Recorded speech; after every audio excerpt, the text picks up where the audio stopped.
लोकांना आश्वासन देऊन 87 एकरच्या आजूबाजूला काहीतरी जमीन तिथे कवडीमोल भागात विकत घेतली. तुम्ही जर बघितलं असेल या जमिनीचं खरेदी खत आता माझ्याकडे आहे. ते काहीतरी 6 एकर 6 एकर जमीन आहे. ही 13 लाख रुपयामध्ये घेतलेली. आज ती रोड टच जमीन आहे. त्याला कंपाऊंड पण त्यांनी केलेलं आहे. तर ही रोड टच जमीन आजची 50 लाख रुपये भावाची जमीन त्या टायमाला त्यांनी घेतली. 13 लाख रुपये भावात घेतली. शुगर फॅक्टरी झाली नाही. कालच्या दिवशी बोलताना ते सांगत होते की मी इथे इथेनॉल फॅक्टरी करणार होतो. ऑलरेडी तुम्ही जर बघितलं तापी पूर्ण शुगर अलाइड लिमिटेड नावाने हे करता आणि नंतर आता इथेनॉल करणार होतो. शेवटी मला माहिती आहे की त्यांचं वय पण झालंय. वारंवार त्यांच्यावर काहीतरी वेगळ्या पद्धतीत इस्पितळामध्ये वेगळे इलाज पण होता आणि त्यातून ते बरे होऊन आले काहीतरी पत्रकार परिषद घेत असतात. त्यांनी मागे जे पाप केले ते सगळे आता समोर यायला लागले. सगळे डॉक्युमेंटरी एव्हिडन्स सगळे समोर आहे. ही जी महारी इतमाची जमीन होती याच्या संदर्भामध्ये त्यांनी रिपब्लिकन पार्टी ऑफ इंडियाने तक्रार केल्यानंतर 10/2/2026 ला माननीय अप्पर मुख्य सचिव महसूल यांना मुंबई यांना एक पत्रव्यवहार माननीय कलेक्टरांनी केला. त्या कलेक्टरांनी केलेल्या पत्रव्यवहारमध्ये आता पत्रव्यवहार माझ्याकडे मी तुम्हाला त्याची कॉपी देतो. त्याच्यामध्ये त्यांनी म्हटलेलं आहे की सदर जमीन ही रिग्रँडच झालेली नाही. 51-52 पासून त्याची उतारे जर बघितले, हा 6 नंबरचा कॉलम आहे की सन 51-52 पासून आजपर्यंत 7/12 फेरफार नोंदी पाहता सदर जमीन रिग्रँड झालेली दिसून येत नाही. जे जमीन रिग्रँडच झाली नाहीये तिचा खरेदी विक्रीवर होऊ शकत नाही.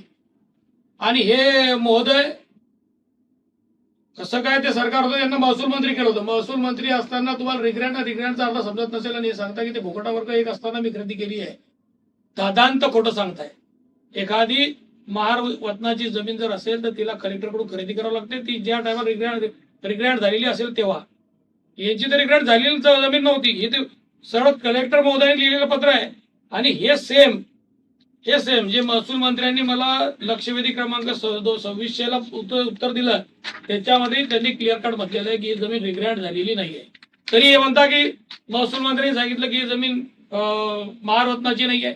महारत्नाची तेव्हा नव्हती, नंतर झाली. असं कसं होऊ शकतं? ती मंडळी जे भांडते आहे ते कुठेतरी कायद्याच्या आधारावर भांडते. त्या टायमाला त्या आता काकूंची मी परवा बाईट पाहिली, त्यांनी सांगितलं की तिथे तर आम्ही साखर कारखान्याला ती जमीन देत होतो की आजूबाजूला रोजगार होईल, आमच्या मुलाला कुठेतरी रोजगार मिळेल, काहीतरी बाजारपेठ उठेल किंवा एक चांगलं चलन वाढेल म्हणून आम्ही ती जमीन एका उदात्त हेतून देण्याच्या तयारीत होतो. यांचा उदात्त हेतू आम्हाला लक्षात आला म्हणून आम्ही देणार होतो.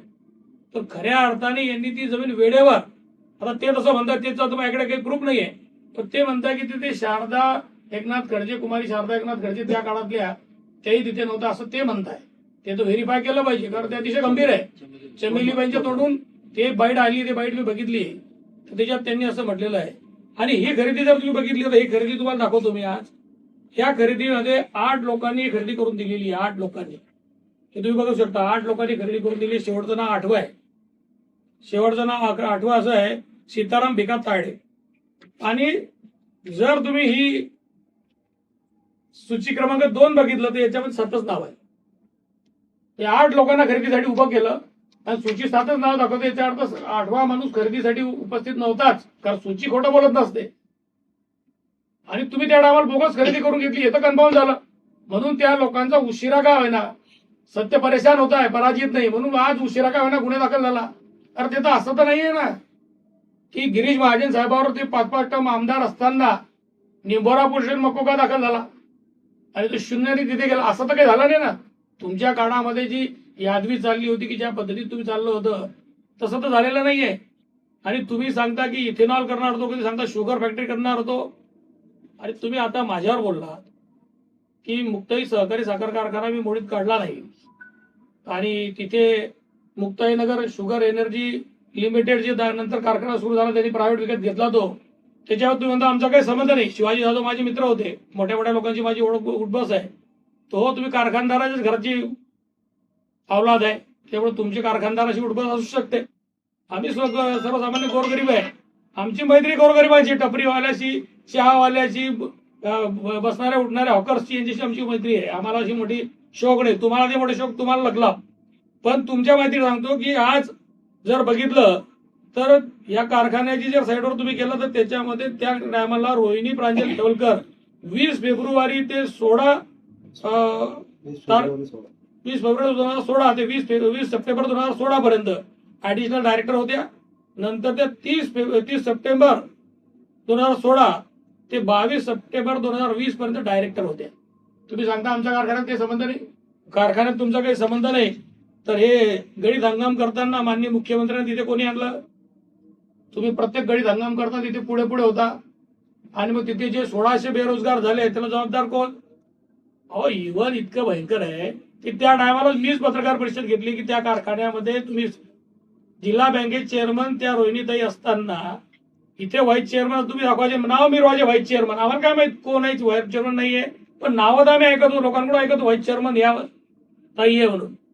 तुम्ही त्यांना 51 करोड रुपयाचं लोन दिलं जिल्हा बँकेने, ही सगळीकडे चर्चा होती. याच्यावर तुम्ही अनेक पत्रकार परिषद झाल्या, त्या पत्रकार परिषद आजही युट्यूबला असतील. तुम्ही त्या कारखान्याचे पार्टनर होता, सगळ्या जगाला माहिती, जरी तुम्ही सांगत नसाल तरी. तुम्ही होता इकडे ऊस नव्हता, पुऱ्या भागातला किंवा या विदर्भातला जामोद वगैरे भागातला ऊस जागेवर जळून जाळावा लागला लोकांना, तुम्ही काढलाच नाही.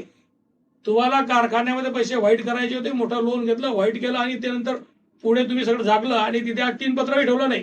म्हणून 1600 बेरोजगारांचे तुम्हाला लागणारच आहे. ते आज लागते, ते दिसते सगळ्यांना, ते आज तुमच्या बोलण्यातून बी जाणवते आहे. आणि खऱ्या अर्थाने तुम्ही बोलताना काय काय एकदम डेंजर शब्द बोलले. भोसरी पासून तर मानपूर पर्यंत ही डुकरासारखी जमीन कोणी खाल्ली? मी तुम्हाला डुक्कर बी म्हणू शकतो बा असं म्हटलं तर. कारण मुक्ताईनगर मध्ये सगळे ओपन प्लेस तुम्ही खाल्लेले आहे.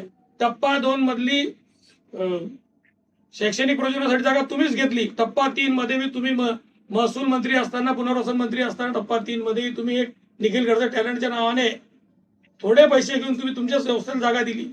अशा पद्धतीत तुम्हाला किमान खदानच्या बाजूची जागा बी बसली नाही, ते बाजूची बी ते जागा तुम्ही गेलेली आहे. म्हणून तुम्ही खऱ्या अर्थाने कोणत्या लायकीचे तुम्हाला सांगण्याची गरज नाही.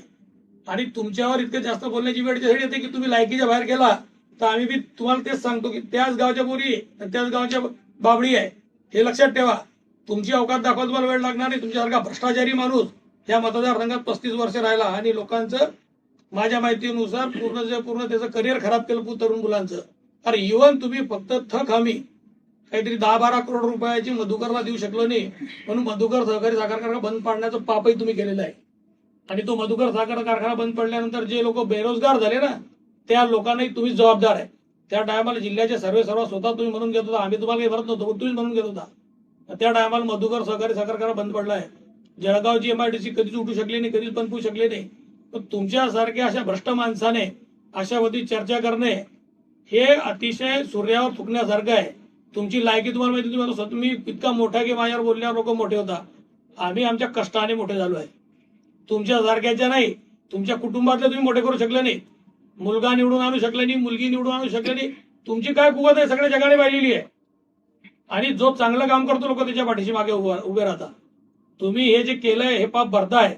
गोर गरिबाचं, वंचिताचं, पीडिताचं शेती हडपून घेतली, 87 एकर शेती हडपून घेतली. जे लोकांना आज खऱ्या अर्थाने रोजगार उपलब्ध होऊ शकला असता तिथे काहीही पेरलेलं नाही.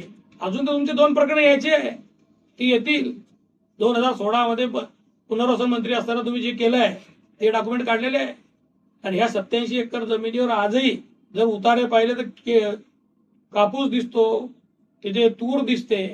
त्याचे बहुतेक तुम्ही काहीतरी लाटलंच असेल तर विचार दिसतंय. आणि ते जर पाहिलं आता ते सॅटेलाइट इमेज घेतले तर 100% भकास आहे, काही लागलेलं नाही. त्या मावशींनी परवा पत्रकार परिषद घेतली, त्या आजूबाजूचं शेत आम्ही पाहिलेलं आहे, ते सगळं पडीत आहे. अशा पद्धतीत चर्चा करणाऱ्या तुमच्यासारख्या माणसाचा जेवढा केला तेवढा दिशेत कमी आहे. म्हणून किमान आपलं तोड जे आहे ना ते अतिशय गलिच्छ आहे, ते दाखवू नका लोकांना.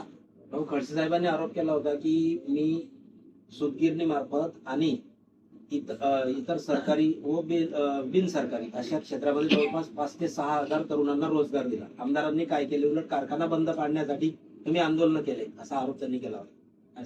तुम्ही सांगितलं ना, तुम्हाला त्याचं डोकं फिरलंय. कारखाना बंद ज्या टायमाला करून शिवाजी जाधव त्याचं एक भंगार घेऊन जात होता, हे भंगार बहुतेक विकत होते सगळे मिळून. त्या टायमाला त्याला अडवण्यासाठी आंदोलन करणारा चंद्रकांत पाटील, याच्या बातमी तुम्ही दिलेल्या आहे. कारखाना बंद करण्यासाठी, कारखाना जाऊ नये म्हणून आंदोलन केलेलं आहे. याचं डोकं फिरलंय.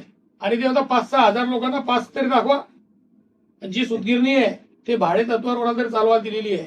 सूतगिरणीचा मलिदा कोणी लाटला, कोणी खाल्ला, सरकारीच्यातून कोणी खाल्ला, हे पण सगळे प्रकरण बाहेर येतीलच. ते कुठे जाणार नाही. शेवटी डॉक्युमेंटरी एवढंच आहे. तुम्ही किती लोकांना रोजगार दिला हे जर सांगायचं झालं तर तुमच्याकडे काम करणाऱ्या रेमंडमध्ये नोकरी लावून रेमंडचा पगार घेऊन तुमच्याकडे त्यांना कामाला लावलं, हा गोष्ट वेगळी असेल. तुमच्या ड्रायव्हरने रेमंडमधून पगार घेतला, तुमचा पीए रेमंडमधून पगार घेत होता, आता घेतो की नाही घेतो माहित नाही. याचे पुरावे आजही पाहायला मिळतील. आणि ह्या सगळ्या गोष्टी आम्हाला सांगण्याची गरज नाही. तुमचं चरित्र, तुम्ही ज्या पद्धतीत काम केलं मुक्ताईनगर 35 वर्ष, ते सगळ्या लोकांना माहिती आहे. कारखाना तुम्ही बंद पाडला, ऊस उत्पादक शेतकऱ्यांना खऱ्या अर्थाने त्याचा ऊस पेटवून देण्याची पाळी तुम्ही आणली. तेवढं ह्या मतदारसंघाचं जे आज खराब करून ठेवलेलं आहे तुम्ही केलेलं आहे. तर तुम्ही रोजगाराच्या गोष्टी तर करूच नका.